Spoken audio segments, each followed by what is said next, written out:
एक latest update out हो चुका है और लोगों ने इस पे अपना बहुत सारा ओपिनियन भी दे दिया है। टू बी ऑनेस्ट, इसके रिगार्डिंग बहुत सारे लोगों ने बहुत कुछ बोल रखा है कि this change that change, but to be honest जो रियलिटी है कुछ और ही है।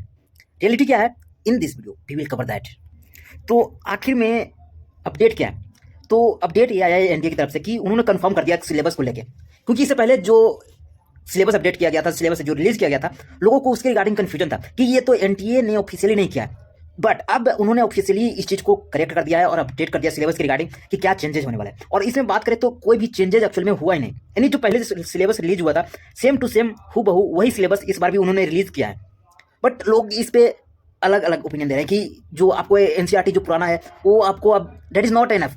यार वो तो पहले से ही कंफर्म था कि उन्होंने कुछ फैमिली जो थे, अगर हम मॉर्फोलॉजी में बात करें तो कुछ फैमिली जो ऐड किया, कई बार कुछ सिलेबस भी कहीं पे ऐड हुआ है, कुछ डिलीट हुआ है, तो ये तो कंफर्म है कि आपको नए एनसीईआरटी के थ्रू ही चलना होगा, क्योंकि कुछ सिलेबस ऐड भी हुआ है और कुछ सिलेबस डिलीट भी हुआ है। तो new syllabus is important for that, और कुछ ऐड हुआ है तो उसके रिगार्डिंग आपको कई you can get that free of cost. आपको फ्री मटेरियल वहाँ पे मिल जाएगा, फ्री में मटेरियल मिल जाएगा जहाँ से आप यूज कर सकते हैं, जिसका यूज करके कर सकते हैं आप। तो ये सब चीज़ें तो पहले से ही कंफर्म थी कि ये हो चुका है, यानी आपको एनसीईआरटी का जो मैटर है वो तो आपको समझना होगा इस चीज़ को रिगार्डिंग। बट इस सब में सबसे ज़्यादा जो इंपॉर्टेंट है वो एलिजिबिलिटी क्राइटेरिया को लेकर।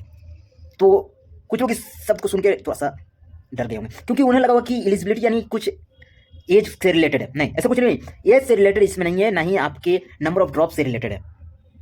यहाँ पे रिलेटेड ये है कि कुछ इससे पहले क्या होता था कि जो भी स्टूडेंट जो कि बायो को एज अ क्या बोलते हैं उसको एडिशनल सब्जेक्ट के रूप में लेते हैं, बायोलॉजी हो गया या फिर बायोटेक्नोलॉजी हो गया, तो उनके जो रजिस्ट्रेशन जब वो कराते थे तो उनको रिजेक्ट कर दिया जाता था उनके फॉर्म को।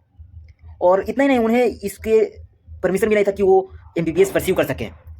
आफ्टर इवन क्लियर भी कर लें तो उनको परस्यू नहीं करने दिया जाना था, पहले था। तो लेकिन एक कोर्ट का ये इस पे अपडेट आ चुका है और उन्होंने इस चीज़ को फाइनल कर दिया कि अब अगर कोई भी स्टूडेंट जो एज अ बायो अगर एडिशनल सब्जेक्ट के रूप में भी ले रखें या biotechnology, then they are also eligible.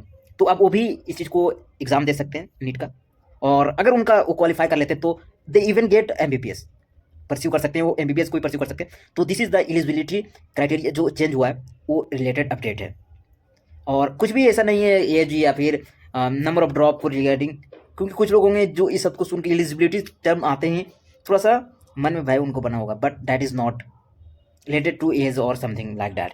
तो this is the update related to that. और इसमें ज़्यादा आपको कुछ पैनिक नहीं होना है, be focus on your study और काम करते जाएं, अपने टीचर पर विश्वास रखें, जो पढ़ा रहे हैं that is more than enough, और कहीं और कुछ भटकने की ज़रूरत नहीं है। आपको सिर्फ अपने टीचर को फॉलो करना है ब्लाइंडली, उन्हें पता है सब कुछ। आप हम मतलब एज अ स्टूडेंट आपका एक फर्स्ट या सेकंड ड्रॉप हो सकता है या पहली और दूसरी बार होगा, उनका तो 20 साल 25 साल का एक्सपीरियंस है। तो आपको बिल्कुल भी इसके रिगार्डिंग थोड़ा सा भी नहीं डरना चाहिए कि क्या कैसा कुछ पैटर्न चेंज हो जाएगा या फिर कुछ भी, कोई चेंज नहीं होगा। जो टीचर पढ़ा रहे हैं that is more than enough. आपको सिर्फ ब्लाइंडली उस चीज़ को फॉलो करते हुए जाना है और उस चीज़ पे अपना काम करना है, that is more than enough. All the best guys, thank you. हम सिलेबस की बात करें कि क्या सिलेबस में क्या अपडेट है, तो कुछ भी नहीं है, जो पहले अपडेट हो चुका है वही है।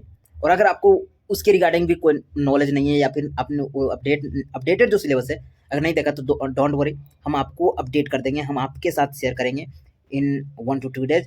और तो be a part of this channel, subscribe to the channel guys, thank you.